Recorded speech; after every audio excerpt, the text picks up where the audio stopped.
Të nderuar shikues, me mbrëma dhe mirë se keni ardhur edhe këtë të ente, këtu në televizionin Sot 7, në Infoftes, jemi live, do të kemi sonte një emision ku në qendër do të jetë komuniteti Maqedonas dhe sfidat e tij. Së pari ju ftoj të ndjekim një material dhe do të prezantojmë më tej të ftuarin. Partia Aleanca e Maqedonasve për Integrimin Evropian ka shprehur shqetësimin e thellë dhe kundërshtimin e saj të vendosur të komunitetit Maqedonas të Bashkisë Pushtec ndaj veprimeve të qeverisë shqiptare për hapjen e 3 qendrave pritëse për emigrantët në territorin e kësaj bashkie. Sipas kësaj force politike, këto qendra parashikohen të ndërtohen në njësinë administrative Zronsko, në fushën sportive të Pushtecit dhe në fushën sportive të fshatit Dolna Gorica. Vendimi buron nga akti normativ për miratimin e planit kombëtar të kontingjencës për flukset e përzierja migratore 2026-2028, i botuar në fletoren zyrtare, i cili parashikon ngritjen e 20 qendrave pritëse për emigrantë në territorin e Shqipërisë gjatë 2 viteve të ardhshme në rast krize. Këto qendra janë planifikuar për emigrantë nga Afganistani, Pakistani, Irani, Siria, Libani dhe Gaza, që përdorin Shqipërinë si vend tranzit drejt Bashkimit Evropian. AME denoncon se vendimi është marrë pas një konsultim publik me banorët e komunitetit Maqedonas të Bashkisë Pushtec, pa përfshirjen e pushtetit vendor dhe pa dialog me aktorët lokal, duke shkelur parimet e vetë qeverisjes vendore, transparencës e demokracisë pjesëmarrëse. Partia Aleanca e Maqedonasve për Integrimin Evropian shpreh shqetësimin e thellë dhe kundërshtimin e vendosur të komunitetit Maqedonas të Bashkisë Pushtec ndaj vendimit të qeverisë shqiptare për hapjen e 3 qendrave pritëse për emigrantët në territorin e kësaj bashkie, konkretisht në njësinë administrative Zrnosko, në fushën sportive të Pushtecit dhe në fushën sportive të fshatit Dolna Gorica. Ky vendim buron nga akti normativ për miratimin e planit kombëtar të kontingjencës për flukset e përzierja migratore 2026-2028, i botuar në fletoren zyrtare, sipas të cilit në rast krize për menaxhimin e flukseve migratore parashikohen ngritjet e 20 qendrave pritëse për emigrantët në territorin e Republikës së Shqipërisë gjatë 2 viteve të ardhshme. Këto qendra janë planifikuar për emigrantë nga Afganistani, Pakistani, Irani, Siria, Libani dhe Gaza, të cilët përdorin Shqipërinë si vend tranziti drejt Bashkimit Evropian. Aleanca e Maqedonasve për Integrimin Evropian denoncon faktin se ky vendim është marrë pas një konsultim publik me banorët e komunitetit Maqedonas të Bashkisë Pushtec, pa përfshirjen e pushtetit vendor dhe pa dialog me aktorët lokal, duke shkelur rënd parimet e vetëqeverisjes vendore, transparencës dhe demokracisë pjesëmarrëse. Kthehemi në studio dhe prezantojmë të ftuarin. Është me mua Vasil Sterjovski, kryetari i Partisë Aleanca e Maqedonasve për Integrimin Evropian. Vasil, mirëmbrëma dhe mirë se ke ardhur në Infoftes, uroj të mos jetë era e parë kjo dhe e fundit. Ju faleminderit, kjo është era e 4 që vi. Vjen në televizion, por në emisionin tim është era e parë. Transmetuam një material që në qendër të cilit ishin qendrat pritëse për emigrantët në Bashkinë e Pushtecit. Ju në fakt e keni ngritur zërin fort si parti, si drejtuesi kësaj force politike, ndalemi pak tek ky moment. Sigurisht, ky ishte një vendim që shqetësoi komunitetin Maqedonës, konkretisht në Bashkinë Pushtec, vendim që u morë në fund të vitit 2025, 24 dhjetor, qeveria shqiptare miratoi vendimin planin kombëtar për menaxhimin e flukseve migratore për vitin 2026-2028, dhe ku sipas këtij plani në këto 2 vite të ardhshme është parashikuar edhe buxheti, planifikohet që ngrihen 20 qendra pritëse për emigrantët, midis të cilave 3 qendra janë planifikuar të ngrihen në Bashkinë Pushtec, konkretisht në fushën sportive në fshatin Dolna Gorica, në fushën sportive të Pushtecit dhe në fshatin Zrnosko. Dhe ky është së pari një vendim absurd, po ta shikosh, sepse flitet për... Pse kundërshtoni, pra? Pse mbetet absurd si vendim? Së pari, duhet të themi që në fillim që ne nuk jemi kundër humanizmit. Elementit njerëzor. Patjetër, po që jemi njerëz së pari kundër që nuk jemi pyetur vetë ne banorët e komunitetit Maqedonas që jemi atje. Pra nuk ka pasur një dëgjes publike nga ana? As dëgjes publike, as konsultim me bashkinë, as me aktorë të tjerë lokal, për një çështje kaq me jetike për banorët që të mos pyesen ata, dhe pastaj duke rënditur edhe argumentet e tjera që ne i thamë në atë konferencë, së pari gjithë territori i Bashkisë së Pushtecit përkon me territorin e Parkut Kombëtar të Prespës. Pra, ne është një zonë i rëndësie të veçantë. Një rëndësie të veçantë mjedisore. Përveç kësaj, zona është zonë Ramsar, plus së bashku me Ohrin është pjesë e bazenit ndërkufitar të biosferës, i shpallur nga UNESCO në vitin 2014. Njerë, domethënë, nga kjo anë. Nga ana tjetër, Bashkia e Pustetës nga Qeveria Shqiptare është shpallur si zonë turistike sepse këtu kemi liçenin e Prespës. Gjithashtu fshati Zërnosko është një nga 100 fshatra turistik i shpallur vetë nga Qeveria Shqiptare që duheshit deri tani të ishin kryer investime në këtë fshat, edhe që të ishte rritur numri i turistëve dhe infrastruktura turistike në Bashkinë Pustetës. Pra, këto janë njëherë argumentet kryesore. Pastaj, argumentet e tjera. Ju vetë keni qenë në Bashkinë Pustetës. Bashkia e Pustetës përbëhet prej 9 fshatra. Është një territor shumë i vogël. Mali, rruga nacionale dhe liçeni dhe buz liçenit janë fshatrat. Dhe imagjinoni tani në një zonë kaq e vogël të ngreni edhe 3 qendra, domethënë, një në Guricë, një në Pustetës, një në Zaroshk, dhe ne do bëhemi një zonë të militarizuar. Pra 3 janë në Bashkinë Pustetës dhe një vetëm me Bashkinë e Shqipërisë që ka më shumë, më e vogël që jemi si territor edhe si banor, që kemi më shumë qendra pritse. Dhe tani po të shkojmë tani në Pustetës natën. Neve do në ndaloj policia kufitare, sepse ka atje stacion të policisë kufitare. Kemi komisariatin e policisë, kemi doganën e Goricës, plus edhe 3 qendra që do ngrihen, do kenë edhe një protokoll të posaçëm për ato, patjetër që ato do ruhen nga policia, nga nuk e di, nga Frontexi, nga edhe çdo lëvizje për të shkuar në shtëpinë, në shtëpitë tona atje. Do suvrejohet. Do ndalohet nga policia kontroll, mos kemi migrant, plus që mund të shtojnë edhe klandestin, plus edhe këto... Tani, bëjmë edhe një shpjegim për shikuesit që këto 20 qendra, në qendër të tyre do të kenë planifikim për strehimin e emigrantëve nga Afganistani, Pakistani, Irani, Siria, Libani, por edhe Gaza. Patjetër flitet për emigrant që Shqipërinë e kanë si pikë tranzicioni për Bashkimin Evropian, jo që duan të rinë në Shqipëri. Po thjesht nga Greqia do futen në Shqipëri që të ikin drejt në rrugëtimin e tyre. Dhe ideja është që me këto kur të kapen të vinë këtu dhe një qendër është nga 200 deri në 450 më duket kapaciteti i një qendre, që është pothuajse po të ngrihen këto 3 qendra, pothuajse gjysma e popullsisë Bashkisë Pustetës. Plus, nuk përmendoj një fakt tjetër. Vetë Qeveria Shqiptare në vitin 2017 ka miratuar ligjin për mbrojtjen e pakicave kombëtare. Ne në 16 i ligjit për mbrojtjen e pakicave kombëtare shprehshëmisht thotë që çdo qeveri, domethënë, nuk duhet të marrë masa që do ndryshojë përbërjen demografike në ato njësi ku popullsia është minoritare, që në rastin tonë një bashki 100% e banuar nga komuniteti maqedonës. Dhe të sillesh ti gjysma e emigrantëve nga gjithë bota, Azia, Afrika, domethënë, që patjetër që ndryshon edhe përbërjen demografike, domethënë që dhe si do të jetë, ne shpresojmë që unë, përveç reagimit publik që u transmetua gjithësisht në mediat shqiptare, kemi nisur edhe një shkresë zyrtare kryeministrit të gjithë institucioneve të tjera në vend edhe ambasadave të huaja. Shpresoni të merret parasysh. Ku kërkojmë një takim edhe me kryeministrin të merren këto argumentet tona, domethënë që të hiqet Bashkia e Pustetës nga harta e ngritjes së qendrave. Mos ketë asnjë qendër në Bashkinë e Pustetës. Patjetër, atë që ne presim si bashki. As edhe një të vetme. Sigurisht, sepse kjo është një bashki shumë e vogël dhe prioriteti edhe i qeverisë është që këtu të zhvillohet turizmi, të paktën në letër. Atë që ne presim është investime konkrete që të kthejmë zonën e Prespës në një destinacion të mirëfill turistik që nuk do përfitoni vetëm ne, po do përfiton të gjithë qarku i Korçës. Pra këtë pyetje sikur shteti nga 3 të lërë 1 ose 2.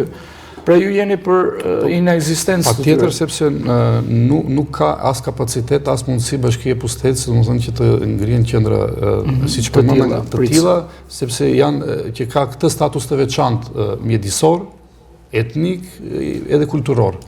Pikërisht, edhe prandaj ne presim nga qeveria që të tërhiqet, të heq zonën e Prespës këtë plan, domethënë që të mos ndërtohen këto qendrat dhe në qoftë se nuk do ketë reflektim brenda afatit ligjor, po në qoftë se nuk ka reflektim, çfarë hapa të tjerë do të ndërmerren? Sigurisht, ne kemi filluar të ndërgjegjësojmë edhe opinionin ndërkombëtar. Sot unë kam pasur një takim online me ne si Partia Aleancës Maqedonëse për Integrimin Evropian, jemi anëtarë edhe Aleancës së Lirë Europiane, që është një parti europiane që përfaqësojmë pakicët në Parlamentin Evropian, kam ngritur këtë shqetësim dhe ata së shpejti do dalin edhe me një reagim, një qëndrim në favorin ton. Dhe plus ne këtë çështje do ta ndjekim edhe institucionalisht, gjithashtu po përgatisim edhe një padi në gjykatat administrative në Tiranë kundër këtij vendimi të qeverisë shqiptare, do ta ankimojmë dhe do t'i ndjekim të gjithë hallkat brenda në Shqipëri po edhe jashtë, domethënë që të anullojmë këtë vendim, domethënë. Jeni një zë i fortë kështu në minoritar në të përgjithshmen, në këtë kuadër për mos ngritjen e këtyre qendrave. Patjetër, po këtu bëhet për ekzistencën tonë. Tu faktikisht po të shikoni, prandaj jam çuditur kur e kam parë dhe nuk kam menduar si mund të jemi ne një bashki kaq e vogël rekord me 3 qendra, ndërsa Tazem Korça ka një qendër në Floq që planifikohet tek ishte Tapi, qendrat e Tapit, domethënë kur ishin, që është tërë ky territor, ndërsa në Bashkinë e Pushtetit një tërë kaq i vogël 3 qendra, domethënë, dhe plus me këto në qoftë se ndërtojnë, thjesht do rritë, domethënë, numri i shpopullimit edhe do të jetë i madh. Pra njerëzit janë gati të ikin, besoj. Patjetër që janë, se nuk shikojnë asnjë perspektivë. Edhe tani nuk shikojnë asnjë perspektivë. Jo më që të ngrihen këto qendra, dhe kështu që edhe ata që pak njerëz që kanë mbetur prap do shikojnë mundësinë e ikjes, domethënë, se ne shpresa tonë është që të zhvillohet prespa ata që kanë ikur, që të kthehen edhe të investojnë, domethënë, të investojnë shtëpitë në bujtina, në turizëm lokal, familjar, po jo me këtë vendim, nëse realizohet dhe zbatohet, ne patjetër që prespa i zonës është sigurt. Patjetër. Ju vetë, si kryetari i kësaj partie, pra i Partisë Aleanca e Maqedonasve për integrimin evropian, keni pasur kontakte, unë e di që keni kontakte me banorët zonës, si vjen zëri tyre nëpërmjet jush? Patjetër, edhe ata e kundërshtojnë, besoj. Nuk ka banor nga zona që është pro këtij vendimi. Nuk ka logjik që të ketë. Patjetër që janë të shqetësuar banorët e zonës, banorët që kanë ikur në emigrim, qoftë në Europë, ata që kanë hedhur pesë dhe kanë filluar investimet. Patjetër, ata janë të shqetësuar dhe atë mund ta shikoni ju edhe nga komentet në rrjetet sociale, domethënë që ka bërë kundër domethënë këtij vendimi, domethënë. E të shpresojmë që qeveria ta marrë parasysh në fakt. Po shpresojmë që ta marrin parasysh, ose ndryshe ne do të jemi detyruar të drejtohemi gjykatës dhe që me këto argumentet që janë argumente të forta, shpresojmë atje ta rrëzojmë vendimin e qeverisë nëse nuk ka tërheqje nga ana e qeverisë. Dhe ndërkohë ju i kërkoni qeverisë më shumë investime në zonën e Prespës, pse jo Bashkia Pustec në tërësi, janë lënë pas në harres, investimet mungojnë. Patjetër, ato janë gjëra reale që në gjithë këto 35 vite, të gjithë qeveri që kanë qenë, jo që vetëm kjo qeveri, zona e Prespës është lënë bazdore si një zonë periferik. Edhe në buxhetin e këtij viti, buxhetin e shtetit vitit 2026, nuk ka të planifikuar asnjë investim në Bashkinë Pustec. Edhe në buxhetin e kaluar të vitit 2025, prap nuk kishte lënë harres. Është lënë totalisht në harres. Dhe është një politikë, mendoni ju, po tani nuk ka logjik tjetër. Domethënë që edhe ngritja e qendrave besoj e vë atë. Edhe kjo në të kuadreve, sepse siç ju thash, nuk është menduar që Prespa të zhvillohet se do përfitojmë vetëm ne si komunitet maqedonës, po më së shumti do përfitonte qyteti i Korçës, sepse qyteti i Korçës është 25 kilometra larg Prespës, ke liqenin, ke ishull e Maligradit, ke kishët e Remite. Domethënë që një turist që do vinë në Korçë prezantohet. Po, domethënë shtohet paketa turistike e Korçës për shkak për një ditë ose për 2 ditë dhe ata turistë ku do flenë? Do flenë prapë në Korçë, sepse nuk ka kapacitet Prespa për turizëm masiv.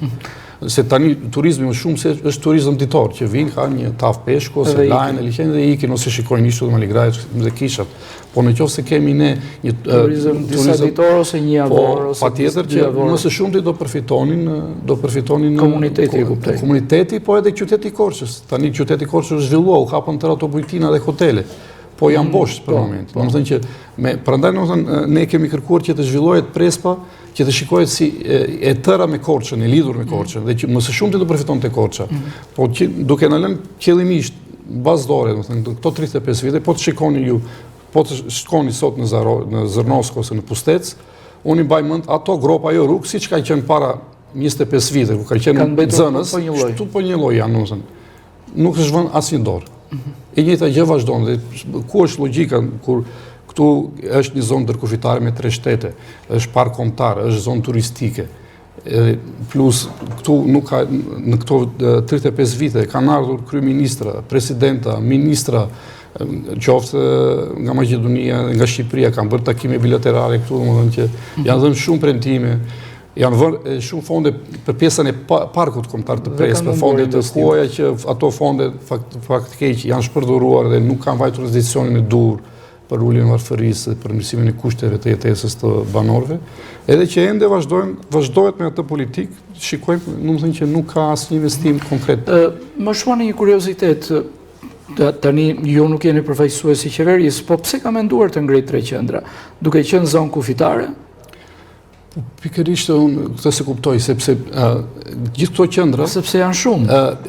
Përveç janë shumë, po janë edhe shumë afër kufirit. Aq duke thënë ju 450 kapacitet. Kështu që për shembull në fshatin tonë Gorica, ku është kufiri është 1 kilometër larg me Maqedoninë. Pra në Zaroshka, këto qendra dhe situata kthehet problematike pastaj edhe për shtetet fqinja. Po nuk flas për shtetin, ne shikojmë mirallin ton të bashkisë pushtec. Për shembull në Donë Gorica në qendrën sportive ku planifikohet të ngrihet një qendër, njëri fshat Donë Gorica është afër 500 metra. Fshati tjetër Turmineci është 1 kilometër.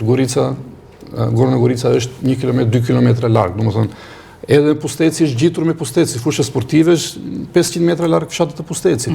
Flasim ne nga ana edhe për banorët vetë atje, domethënë si do jetojnë me këtë situatë, domethënë me emigrant, me policë, nëse ato do jenë të rrethuara, besoj me gjithë protokollet me policë. Të gjitha mundësi protokollare. Ne do kthehemi si Gaza në një vend të militarizuar, domethënë që çdo lëvizje do survejohet dhe do kontrollohet, domethënë që të mos shkosh në shtëpi, jo më kush do turist do presi ne të vi domethënë atje në një zonë ose në Zarosh të shkojë të larg. Minohet pasaj ekzistenca e turizmit. Kështu që duke u nisur nga këtë fakt mirë. Shpresojmë të ketë një reagim të shpejt nga ana e qeverisë. Patjetër ne shpresojmë, prandaj ne do t'i ndihmojmë gjithë këto mundësitë që kemi në dispozicione dhe institucione. Ju sot keni pasur një lidhje online me? Ne jemi, siç përmenda si parti, jemi antar të European Free Alliance, është parti që përfaqëson minoritetet në Parlamentin Evropian, që nga vitin e kaluar ne jemi antare. Edhe unë i kam diskutuar ky problem që është dhe ata më kanë dhënë mbështetje, edhe tani së shpejti do dalin patjetër edhe në institucionet evropiane, se në fund të fundit respektimi të drejtave të minoriteteve është një nga kushtet për anëtarësimin e Shqipërisë në bashkimin evropian, se këtu domethënë e njeriut. Po, drejtë e njeriu, po edhe të drejtat të minoriteteve shikojmë bashkë. Se këtu po flitet domethënë për mos ekzistencën e komunitetit maqedonës në një ansambël kompleks. Po, kompleks edhe afatgjatë domethënë që e kuptoj. Jo, më vjen mirë që ka një zët fort, edhe logon e kemi minoritet apo zë fort, edhe më vjen mirë që minoriteti i shqiptarëve, shqiptaro-maqedonasve është një zë i fort për Bashkinë Pushtec në tërësi. Nuk diskutoj, po që nga ana tjetër ne duhet të kemi mbështetje nga qeverinë, po edhe këto gjëra të mos ndodhin. Ne jemi një pasuri për vendin. Minoritetet janë pasuri, patjetër. Po edhe ne konkretisht si minoritet Maqedonas jemi një minoritet paqëdashës. Veçmas komunitetit. Paqëdashës, lojal të shtetit. Nuk kemi sjell asnjë pengesë në këto 100 ca vite të shtetit shqiptar. Përkundër ka një bashkëjetesë. Bashkëjetesë kemi dhënë kontribute në të gjithë fushat në të gjithë sferat e shoqërisë shqiptare. Patjetër një nga figurat më emblematike është Stereospasi, nuk diskutohet me kontributin e tij që ka dhënë në letërsi, domethënë që na ka bërë krenar të letërsi në Shqipe. Po, Shqipe dhe që na ka bërë krenar 2 kombe, dhe kombi Maqedonas dhe kombi shqiptar. Kështu që e kam thënë që nuk e meritojmë këtë ne, të trajtim nga qoftë cila do qeveri, domethënë që. Do të mbetesh të kënaqur me një qendër të tillë apo? Po siç përmenda, ajo është një zonë shumë e vogël. Ju e keni parë vetë, nga njëri fshatin e fundit është 20 km, dhe fshatrat janë gjitur njëri me tjetrin dhe në mes të vendosjes të qoftë edhe një qendër. Është një njëti problem, është një njëti po, patjetër, pikërisht, domethënë që në tërë këtë hapësirë që kemi ne, domethënë flas në male, ti qosh atje buzë ngjitur me fshatra, nuk e di në logjika. Fshatrat liqeni. Po, pikërisht, se si përmenda ne perspektivën që pristim nga turizmi, nga zhvillimi i turizmit, po jo vetëm si përmenda si bashki, po edhe si qarku i fortë që do përfitonte nga... Kur fillojnë ndërtohen këto qendra? Ka një deadline? plani është gjatë këtyre 2 viteve, domethënë që të ndërtojnë edhe është edhe buxheti, domethënë. Kështu që kjo na erdhi kështu domethënë papritur edhe nuk e prisni. Ne kuptoj rëfen qilltapu nëse mbetemi tek shprehjet popullore.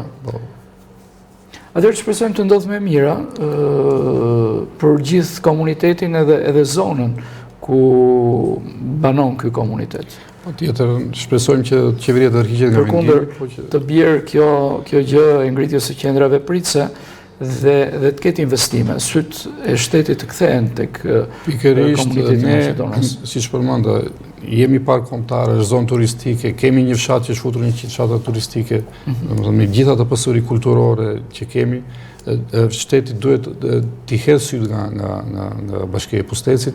Për para disa vite, ku kam qenë deputet, kemi miratuar një hua... Për motiv keni qenë një zë i fort në fakt, në mbrojtjen e drejtave të komunitetit. Përveç të komunitetit, ne në atë periudhë, në maj 2021, është miratuar një fond për Pogradeci, që është përfshirë me Bankën Gjermane, Pogradeci, Himara dhe Pusteci, dhe në 2 faza, në këto 3 bashki planifikoheshin të investoheshin një investim për 50 milion euro për zhvillimin e turizmit në këtyre 3 bashkive.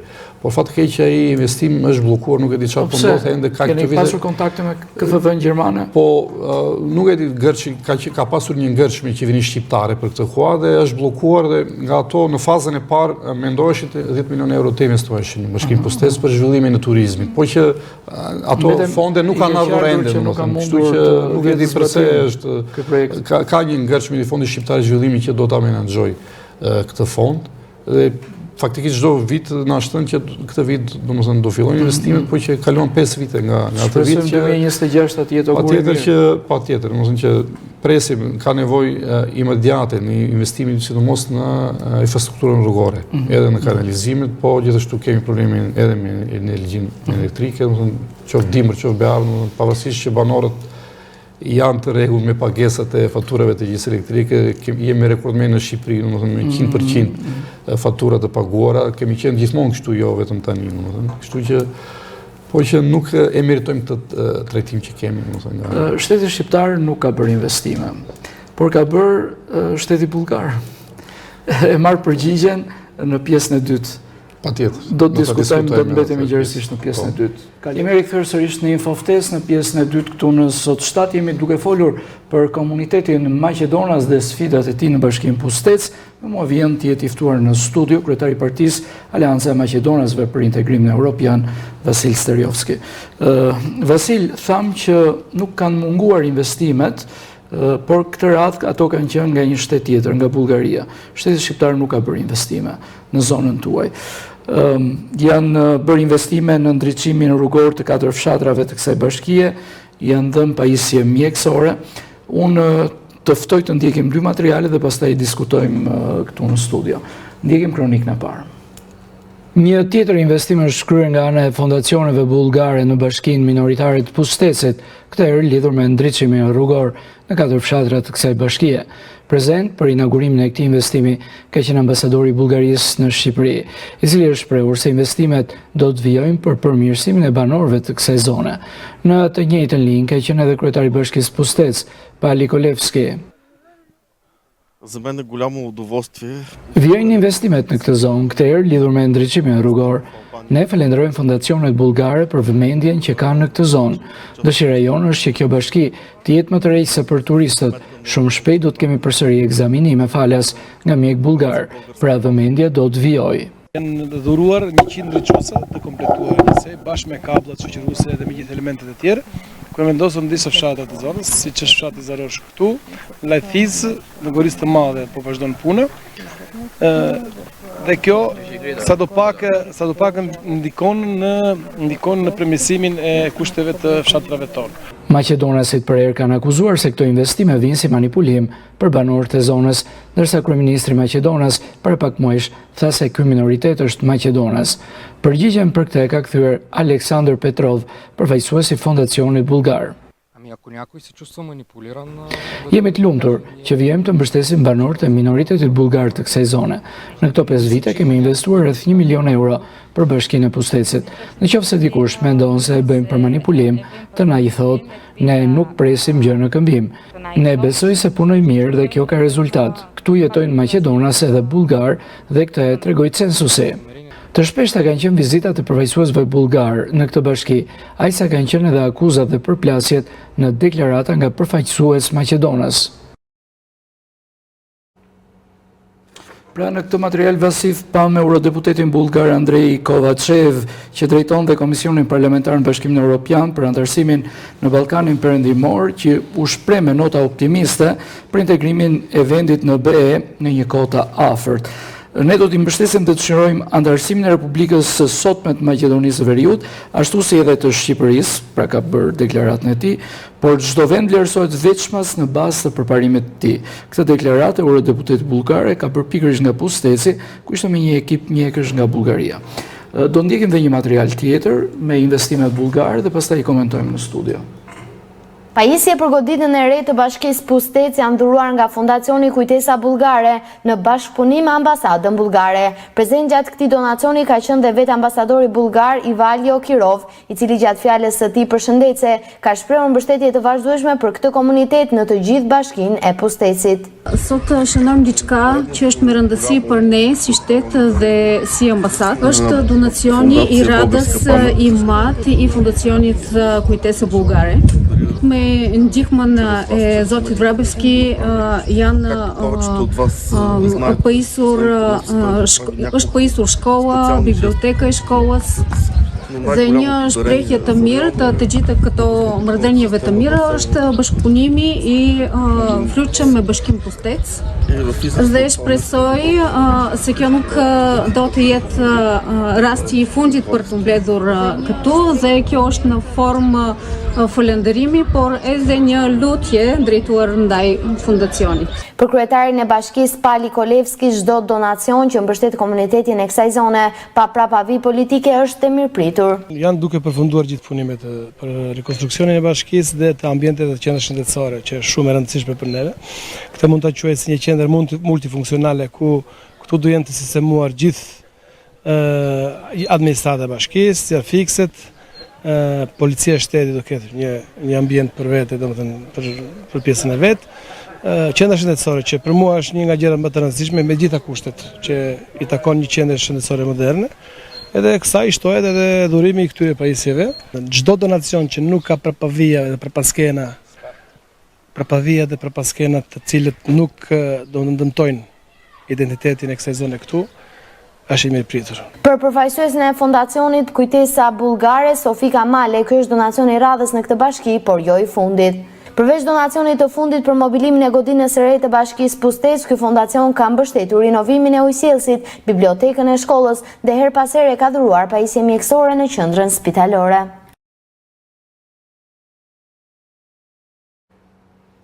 Pra ishim me investimet shtetit bullgar, qeverisë bullgare në Pustec. Në fakt nuk ka asgjë të keqe nga investimet. Kurdo që ato vijnë edhe kurdo që ato bëhen. Por ka një, le të themi, tendencë, e mendoj unë të tillë, ndoshta e mendon edhe komuniteti juaj, për të dalë tek pyetja. Duket sikur identiteti maqedon po shitet për ndihmë.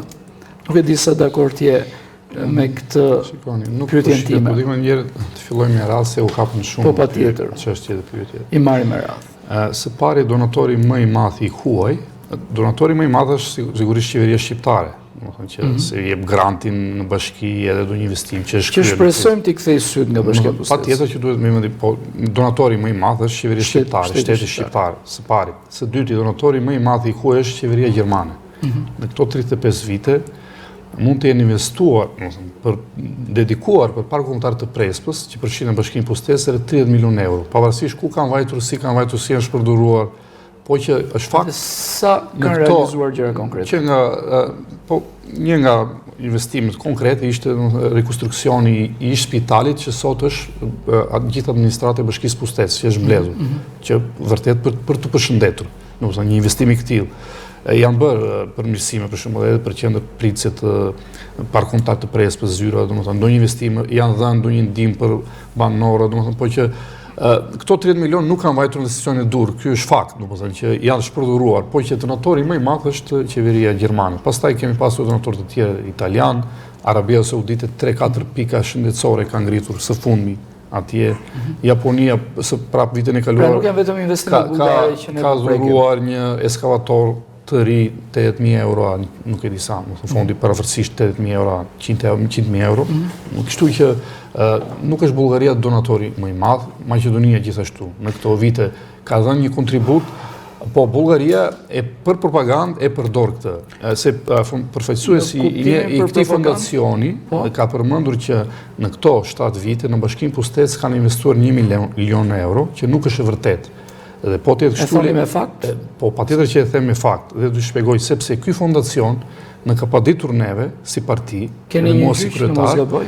Kemi gjyq tani seancën e radhës se kemi 4 shkurt ku kërkojnë 10.000 euro dëshpërblim edhe falje publike për deklaratat që kemi bërë ne që çfarë po bën ky fondacion vetëm në Pustec, por në tërë Shqipëri ku ka Maqedonas, se akuzat domethënë që janë reale që ne kemi kërkuar nga qeveria shqiptare që të ndalojë veprimtarinë e këtij fondacioni që vepron në Shqipëri sepse së pari krijon konflikt etnik në zonat të pastra ku ka Maqedonas, që sjell donacione dhe thotë që i bëjmë për bullgarët e Prespës dhe prandaj ne jemi të irrituar, jo që ne është mirëpritur çdo donacion nga çdo kushdo qoftë individ, shoqat, shtet tjetër, po që jo me propagandë politike, domethënë që ose me qëllime të tjera identitare. Kuptoj propagandë. Pjesë e parë, pjesë e dytë, ky fondacion vetë thotë që ne jemi fajtorët kryesor për njohjen e pakicës bullgare në Shqipëri. Nëse një fondacion bën mirë, si të hiqen ata, çfarë roli mund të kenë ata në këtë pjesë? Me pjesën duket sikur strategji politike. Dhe plus pjesa tjetër, thotë në bas censusit, prapë ne organizuam gjithë, ne përse e akuzojmë si parti? I akuzojmë sepse ata kanë krijuar një rrjet të strukturuar të mirëfillt kriminal që është futur në institucionet lokale, rajonale, qendrore shqiptare, që ky rrjet po dërmjetëson edhe me pasaportet bullgare, që është një biznes fit imprus milion euro në Shqipëri, por në gjithë Europën juglindore, dhe ky rrjet gjithashtu, siç që tham, ky fondacion me ato donacione krijon konflikte etnike, po edhe ky rrjetin që ka prapë po bëjnë gjërat e jashtëligjshme duke dhënë vërtetime false për origjinë bullgare, sepse Bullgaria që nga vitin 2020 për gjithë shtetet shqiptar që aplikojnë për një pasaportë bullgare, pavarësisht nga përkatësia etnike që kanë, duke qenë vendi BE-s, përfitojnë këtë. Patjetër dhe Bullgaria i kërkon që shkoni në bashkitë ose në qendra administrative, merrni një vërtetim që ju jeni bullgar dhe kryetarët bashkive, kryetarët e qendrave administrative, kryeplegët e fshatrave, masivisht në tërë territorin e Shqipërisë. Por edhe të rinë besoj. Jo flas që njerë që shpërdorojnë procesin, që i japin vërtetime false, që nuk e kanë këtë kompetencë qeverisit lokale për të vërtetuar çfarë është një banor. Me ligj nuk e kanë këtë kompetencë, po për para dhe këta kryetar qoftë të bashkimit realizohet edhe kjo procedurë, qoftë njësive administrative i japin, po ne kemi me fakte para 2 vite po nuk është drejt, duhet të ketë një emision investigativ që ka kapur me kamerë të fshehtë në Bulqiz 3 funksionar lokal, si shisnin për 100 euro vërtetime false për banor që nuk ishin, për shtetës që nuk ishin as banor të bashkive të tyre. Dhe ata ende janë në proces sot, dhe për këtë proces ne kemi alarmuar gjithë institucionet shqiptare që shikoni çfarë po ndodh.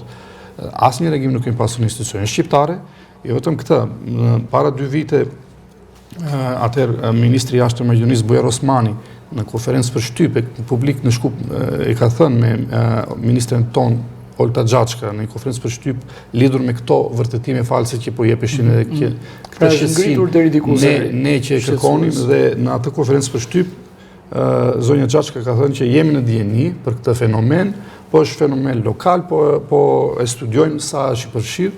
Në bazë disa muesh, vetëm në Bashkinë Bulqiz u kapën me mira vërtetime false. Domethënë kështu, ky proces ende vazhdon pa pengesë, edhe pse kemi denoncuar, edhe sot e denoncojmë, pa pengesë vazhdon në tërë territorin e Republikës së Shqipërisë. Shteti shqiptar. Patjetër që duhet ta ndalojë. Dhe Ajo që ndodhi, ky fondacion na padisi neve në gjykatë. Ky fondacion që është nga Bullgaria, fondacion bulgar nga Bullgaria.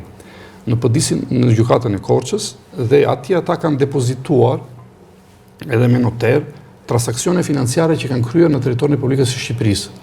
Dhe në ato transaksione ju garantoj, nuk e di, jo që nuk bëhet fjalë për 1 milion euro, është një shumë e vogël. Pra fondacion abuzues. Kështu që jo e kanë fjalën, ata mund të kenë dhënë 1 milion euro, po 1 milion euro, siç ne çfarë kërkojmë nga qeveria, se kanë korruptuar funksionar shqiptar për të punojnë për kauzën e Seminit të Komunitetit Maqedonës.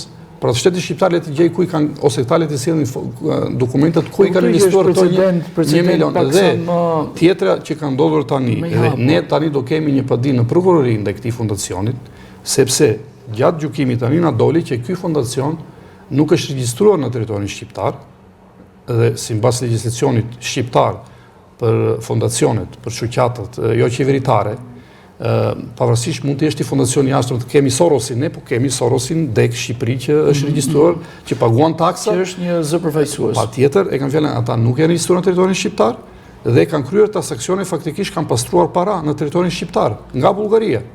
Domethënë pa paguar taksa, pa kështu që ne do kemi së shpejti edhe një padi në prokurori me këto fakte që i kemi evidentuar kundër këtij fondacioni dhe drejtuesit e këtij fondacionit. Dhe qëllimi i këtij fondacionit, se unë i kam të dokumentuara të gjitha. Ka qëllim fondacioni. Një përfaqësuese e këtij fondacioni thotë në një nga komentet që ka bërë në rrjetet sociale në një aktivitet të tyre, thotë që në Pustec nuk kanë ndjenjë bullgare, po duhet të punojnë që të rikthejmë ndjenjën bullgare të banorëve të Pustecit. Domethënë ja ku është qëllimi i këtij fondacioni. Dhe për fakt të keq, ky fondacion gjithë në aktivitetin e tij që kryen në Shqipëri e kryen me mbështetjen e qeverisë bullgare, po edhe me lejimin e autoriteteve shqiptare. Dhe për shembull, nismat që kanë ardhur nuk e di doktor ose me donacione të tjera, Ministria e jashtme dërgon not Ministrisë bullgare dërgon not Ministrisë së jashtme shqiptare që do vi ky fondacion të bëj këtë veprimtari në Pustec ose në bashki të tjera dhe ju të merrni masa dhe këta kur po ti keni parë kur vinë të shoqëruar me policinë shqiptare, domethënë që në zonën tonë. Masa sigurie. Pikërisht dhe Ministria e Mbrojtjes të Bullgarisë i vend institucione edhe një avion luftarak që i sjellin nga Sofia në Tiranë. E çuditshme. Domethënë kështu që i gjithë faktikisht të jemi realist. Këta janë instrumente të shtetit bullgar, nuk është ky fondacion bamirës, domethënë që edhe ne këtë e kemi thënë edhe në gjykat, se gjykatësia na ofrovi që të pajtohemi, domethënë, a pranoni që të pajtoheni, që mos vazhdoj procesi, e ata pranuan faktikisht thanë që të kërkoj falje publike dhe të na lënë të lirë në veprimtarinë që të vazhdojmë të lirë të pa, domethënë, shqetësuar, domethënë. Ndërkohë që ju kërkoni një lloj ndërshkimi edhe ndërprerje të kësaj veprimtarie të këtij fondacioni. Po, këtë kërkojmë ne, domethënë nga organet shtetërore. Ne së pari duhet të shpjegojmë këtë, nuk jemi kundër asnjë banor që i përket një pakici. Nëse do njëri dihet bullgar, lirisht le të ndihet, domethënë nuk as se kemi fare problem. Problemi tonë është me këto struktura, me këto fondacione, nuk është vetëm ky fondacion, edhe ka pasur fondacione të tjera nga Bullgaria, që i bëjnë këto probleme që shkelin ligjin në Shqipëri. Ne jemi të zbatohet ligji. Ky grupi strukturor kriminal, që themi që janë funksionarë shqiptar, që kanë një funksion, që marrin para për të dëmituar bashkë me diplomatët bullgar për domethënë që shesin në shtetësi bullgare. Dhe që kjo është e evidentuar, domethënë që vetëm në disa raste prapë që kanë kapur mediat, bëhet një rast 35.000 pound për një pasaportë bullgare, një rast tjetër 20.000 euro, një rast tjetër 9.000 euro, domethënë që është një fenomen shumë i përhapur, një fitim, një biznes shumë fitiprurës në Shqipëri, shitja pasaporteve bullgare. Për të njëjtën gjë para disa vite janë arrestuar 5-6 funksionar bullgar në Bullgari, edhe që janë sot në listën e non grata të shpallur në Amerikë, nga Departamenti i Shtetit, pikërisht për shitjen e pasaporteve në gjithë Evropën juglindore, jo vetëm në Shqipëri. Që janë kthyer në precedent. Pikërisht ne këtë kërkojmë nga institucionet shqiptare. Këtë kërkon edhe gjatë censusit, që banorët të liheshin të lirë, të deklarojnë atë që ndjeni, jo t'i bënin presione, sepse kishte një fondacion tjetër, fondacioni Makedonia nga Bullgaria, edhe me Viktor Stojanović, ishte kryetari i fondacionit, që vinin në bashkinë tonë, edhe në zonë të tjera. Shtetarë. Jo vetëm që dhe krijoni probleme, dhe sidomos për censusin, bëni deklarata publike që do vim, në qoftë se nuk deklaroni bulgar, ata që kanë banor, shtetet shqiptar që kanë aplikuar për pasaportë bullgare ose që kanë marrë pasaportë bullgare, në qoftë se nuk deklarojnë bulgar, do t'i verifikojmë dhe do t'ju hiqet në shtetësia.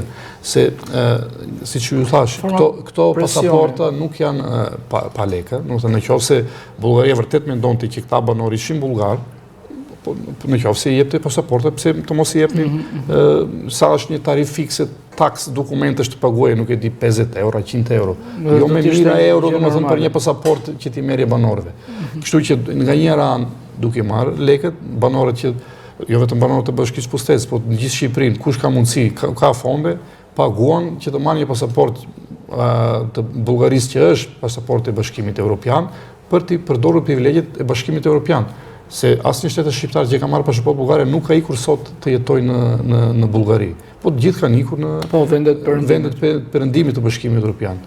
Kështu që ky është një problem në fundfund evropian, edhe vetë Europa që e lejon, po që shpresojmë që me antarësimi shumë të shpejt që shpresojmë të arrijet të Shqipërisë në BE, të paktën këtë fenomenin e pasaporteve të frenohet, do frenohet, atëherë nuk ka nevojë asnjë banor që të kenë, domethënë, pse të paguajnë mijëra euro që të blejnë një pasaport të Bashkimit Evropian, po që i gjithë aktivitetin i këtyre fondacione, edhe fondacioneve të tjera, kanë për qëllim njëherë asimilimin e Komunitetit Maqedonës.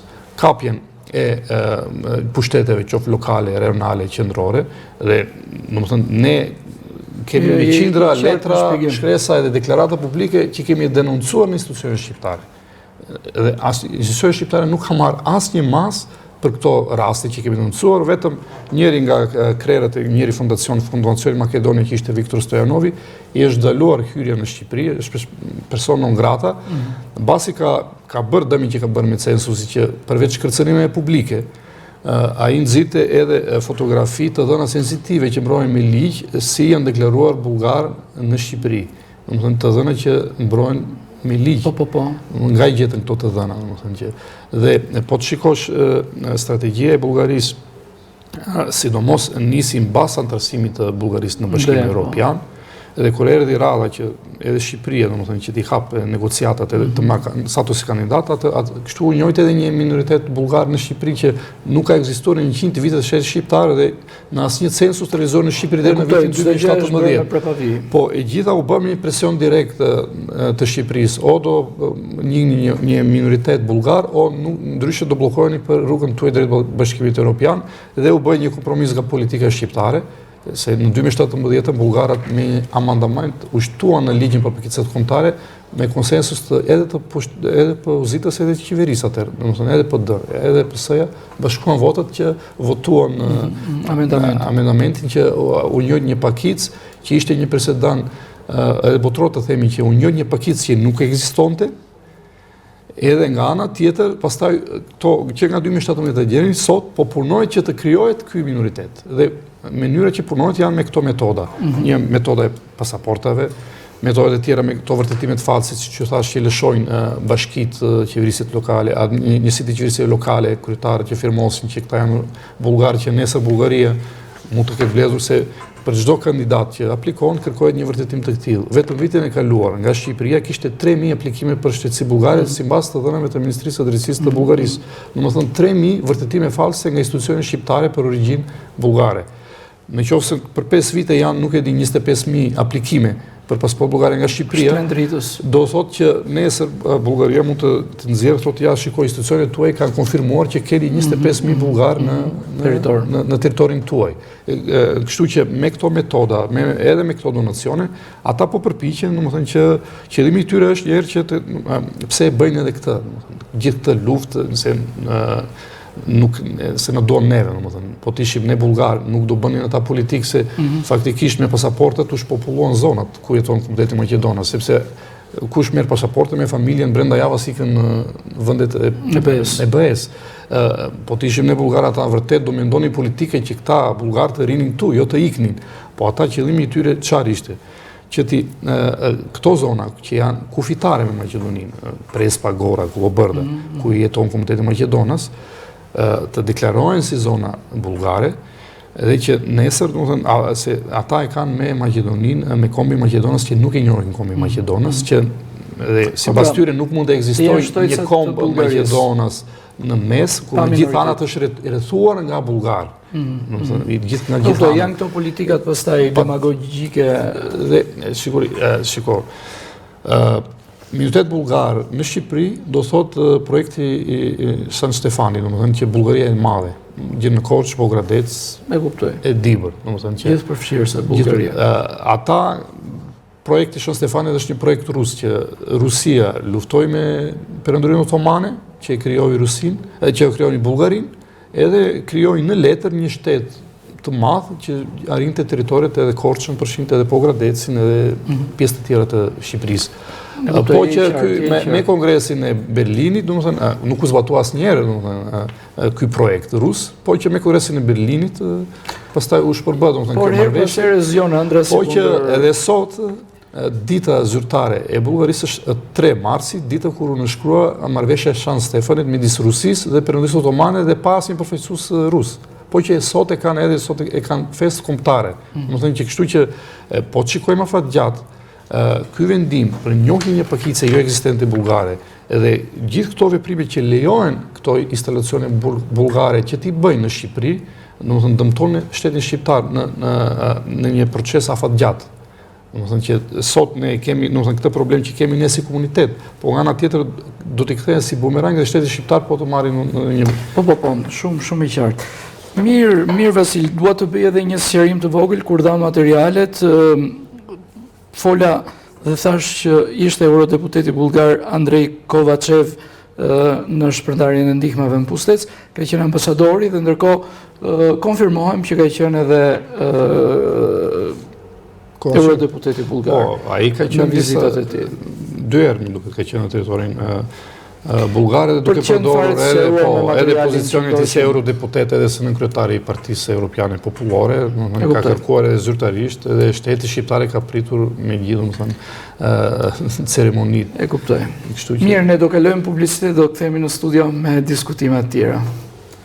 Jemi rikthyer në pjesën e tretë, me mua vjen të jetë i ftuar gjithmonë Vasil Sterijovski, kryetari i Partisë Aleanca e Maqedonësve për Integrimin Evropian.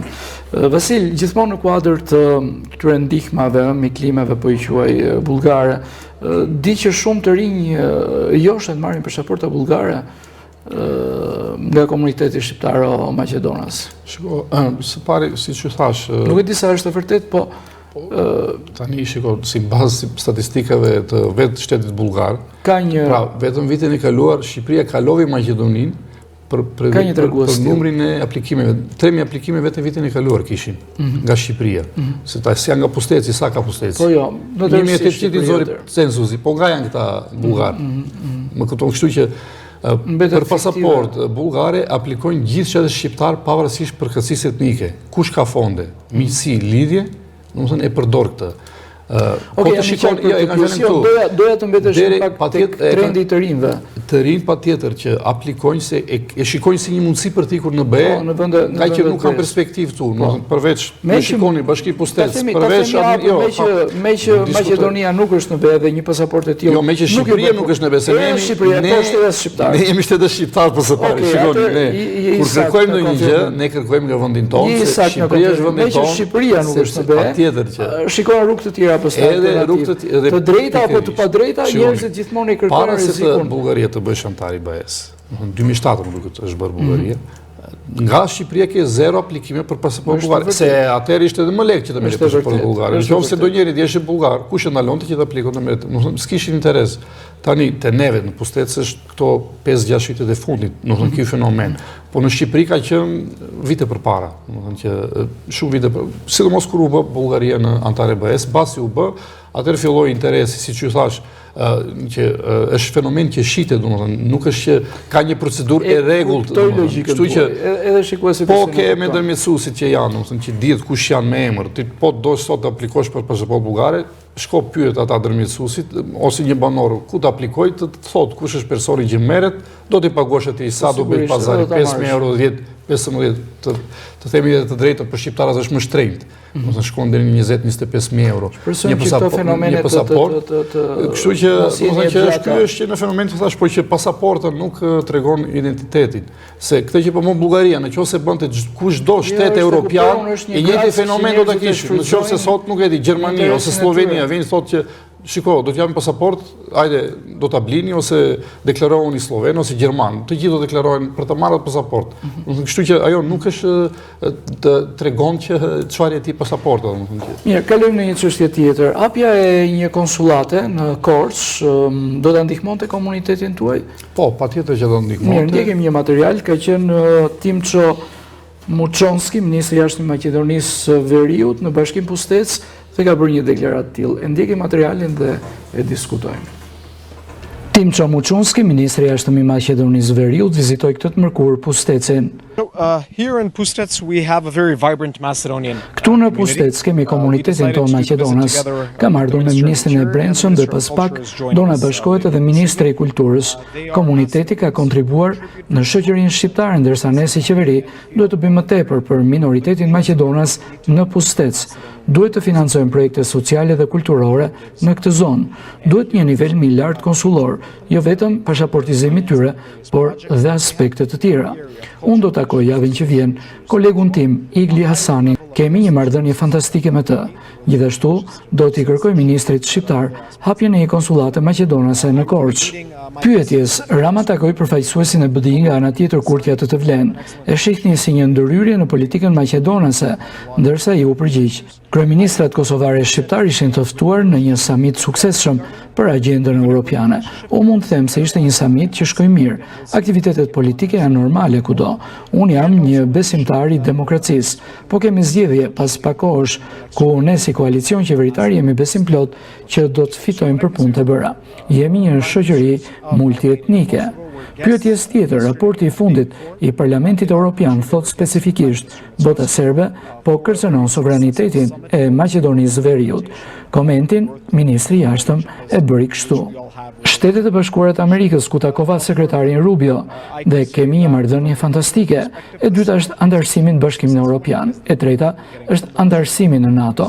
Nëse ka ndonjë ndikim apo nivel të lartë vjen nga këto tre aspekte dhe nuk dua të flas për teoritë apo atë që ndodh në tokë. Nuk jam dakord me raportin kur bëhet fjalë për influencë në vendin tonë. Jemi vend sovran, me politikat qarta me interes për antarësimin në Bashkimin Evropian, në NATO dhe marrëdhëniet me Shtetet e Bashkuara të Amerikës. Ishte Muçonski, ministri i jashtëm i Maqedonisë Veriut.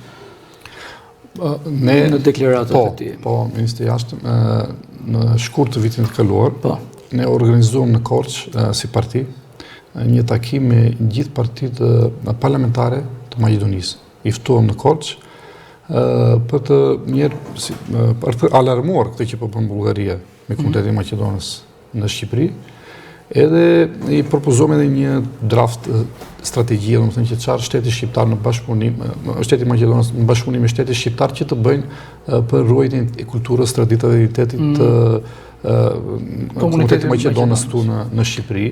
Dhe në këtë strategji një nga kërkesat tona ishte edhe hapje një konsullate në Korçë, e cila duke qenë Pusteci afër 25 km do ndihmonte shumë banorët, të cilat një pjesë të mirë jetojnë edhe ndërveprojnë me Maqedoninë, me zonat kufitare, sidomos në fushat e Prespës Maqedoni ka moll dhe pjesa më e madhe që i punojnë punëtorët vinë nga Pusteci, po edhe nga fusha e Korçës, po më shumë edhe nga Pusteci që shkojnë që punojnë mollët në Maqedoni, e kështu që banorët kanë shumë ndërveprime me Maqedoninë. Qoftë edhe një pjesë kështu që do t'i ndihmonte sepse ambasada është shumë larg Tirana, për shembull për një çështje që ka ndonjë problem hallte shkojnë gjë në Tiranë, kështu që Korçën e kanë afër dhe që do t'i vinte shumë ndihmë dhe ne falenderojmë qeverinë maqedonëse që ka marrë vendim dhe së shpejti presim këtij viti, domethënë. Ndjeni besoj do të jetë shpejt.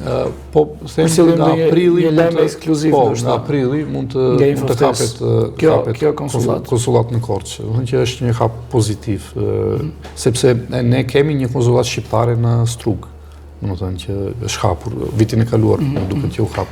Por do të ishte akoma më mirë këtu në patjetër edhe këtu që kështu që edhe kjo do kontribonte edhe në marrëdhënie dypallshme midis dy vendeve, po sidomos edhe pjesët e Komunitetit Maqedonës. Uroj që të ketë ditë më të mira dhe sigurisht investime në zonë e Prespës, komuniteti Maqedonas e meriton, të ketë më të mirat e mundshme në shtetin tonë.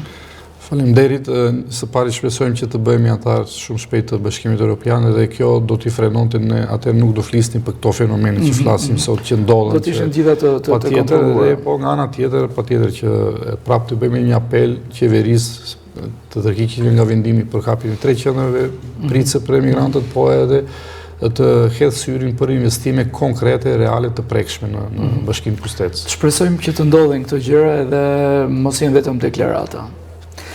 Vasil, unë të falenderoj që të pata një infoftes këtu në sot 7, që trajtuam gjërësisht probleme, sfida që shqetësojnë vërtet komunitetin shqiptar Maqedonës të zonës Prespës. Ishte kënaqësi, falenderit edhe televizionit tuaj që është një mik i komunitetit Maqedonës që gjithmonë edhe mbuloni aktivitetet. Falenderit për prezencën tuaj. Shpresoj të mos jetë kjo hera e parë të paktën në formatin tim, kjo kemë edhe herë të tjera. Falenderit shumë. Jeni mirë pritur. Nderuar miq, kemi qenë me Vasil Steriovski, kryetari i Partisë Aleanca e Maqedonasve për integrimin evropian. Kemi diskutuar për të gjitha çështjet të cilat ne u ndalëm në pjesën e parë, të dytë dhe të tretë të këtij emisioni. Ju kujtoj që emisioni do të ritransmetohet nesër në orën 16:00, ndërkohë që takimi radhës do të jetë ende tjetër me një tjetër të ftuar. Deri atëherë, natën e mirë.